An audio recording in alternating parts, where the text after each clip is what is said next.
The Map by Ruba Qewar. Chapter 4.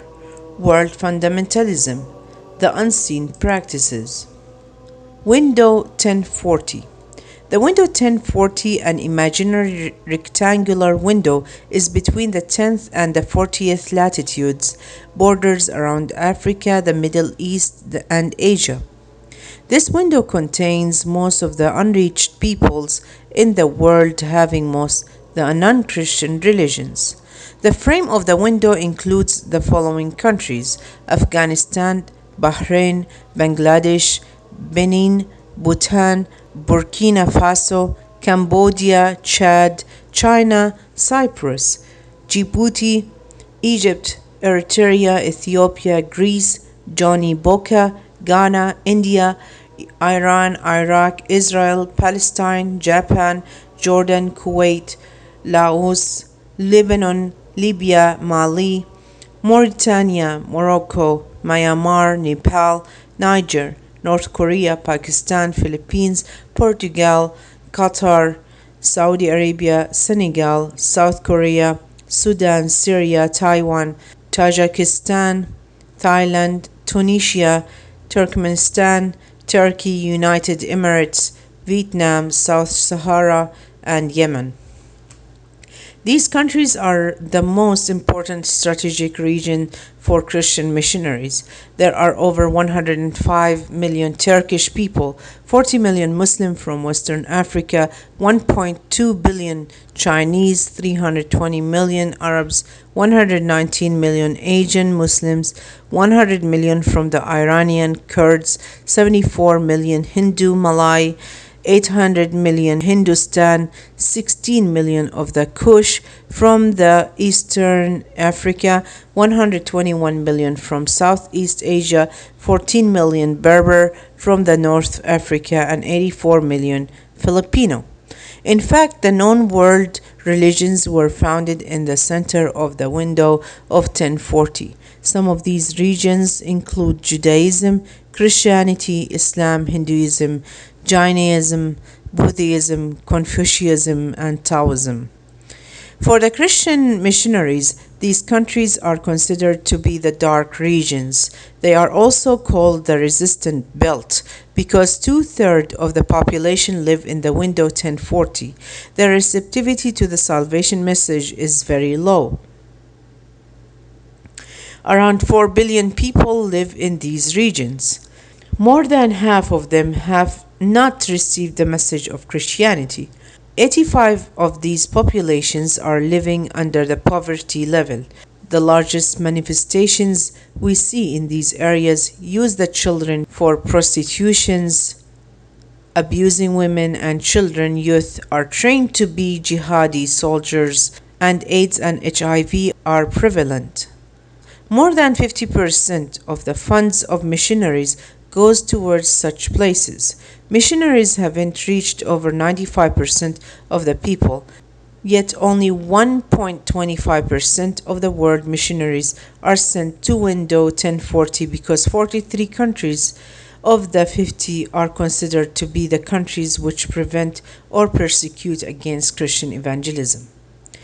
After the conference of Window 1040, which was held in 2006, the leaders of the Christian missions suggested that the best way to reach these people was by having indigenous missionaries. Many organizations were founded to care for this approach, such as HIS, helping indigenous servants, and the Gospel for Asia to help 11,000 native Christian missionaries in Asia. These indigenous missionaries work in their own home countries. Therefore, the Asian churches became the fastest growing churches in the world.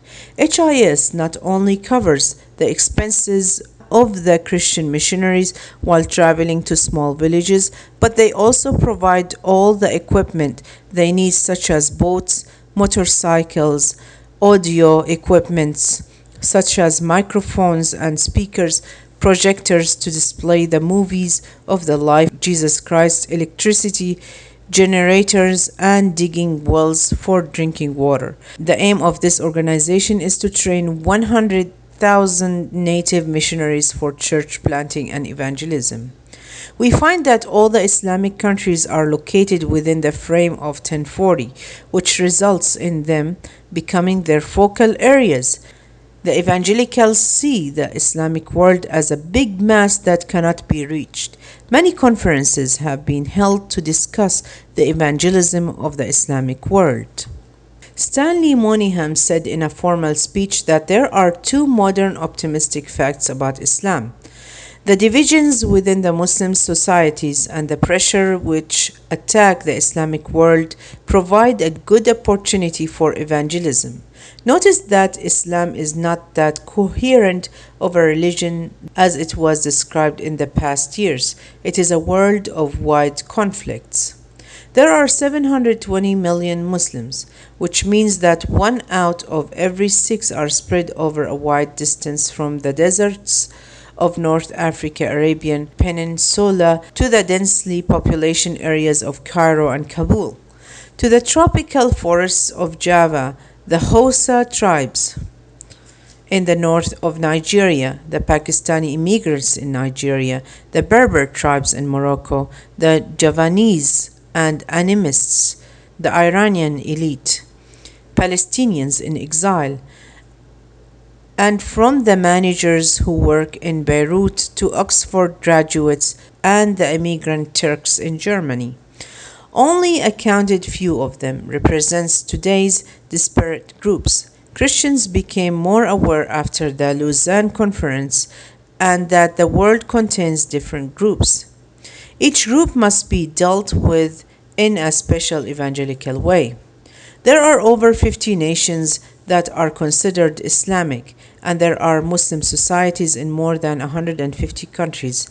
Dr. Ralph Winter has confirmed 3,500 Muslim people groups all over the world.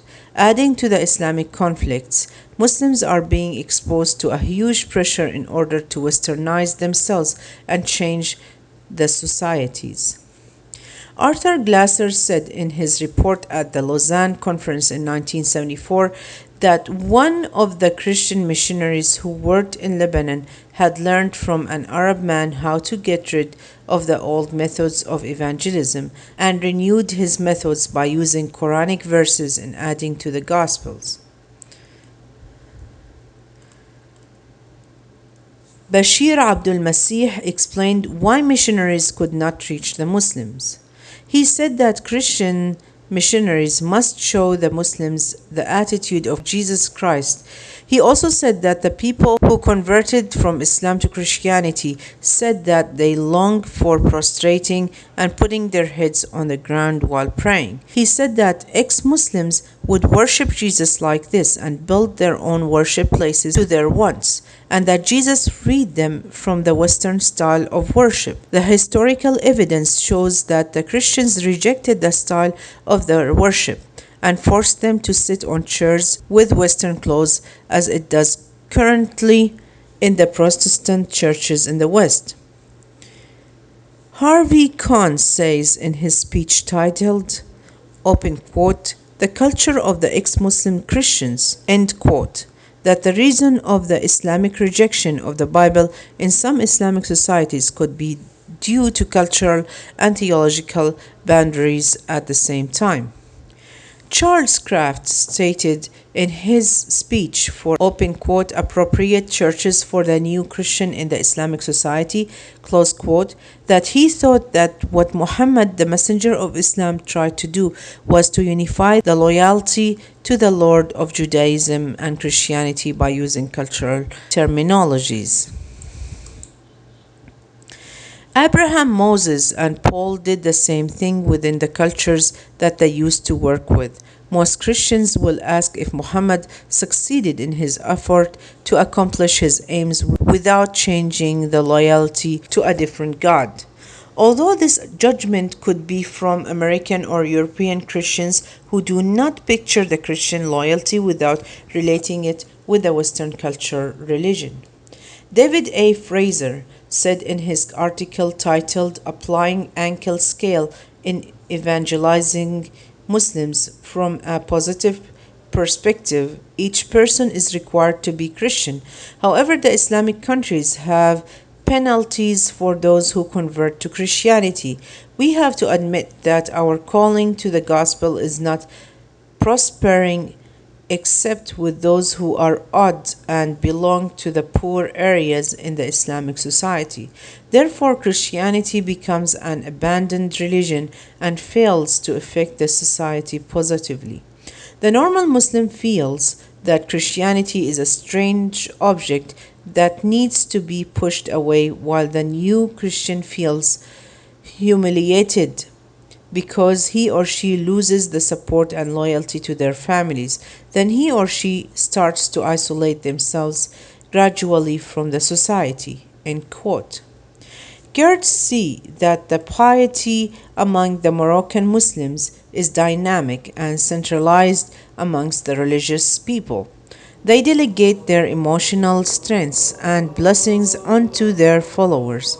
However, the piety of the Indonesian Muslims goes far to the animistic practices. It is one interpretive view of Islam known as Sufism, which and looks very similar to Hinduism. Norman Horner said in his article, open quote, comparison between Christianity and Islam in the Middle East, end quote, that the relationship between Muslims and Christians, and even among the Christians, and the hatred that they have are found due to political factors and not religious.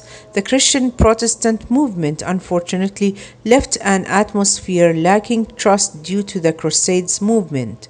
This situation of distrust increased due to destructive political events. Very few numbers of Muslims converted to Christianity, and the new Christians found difficulties with the church members that they belonged to.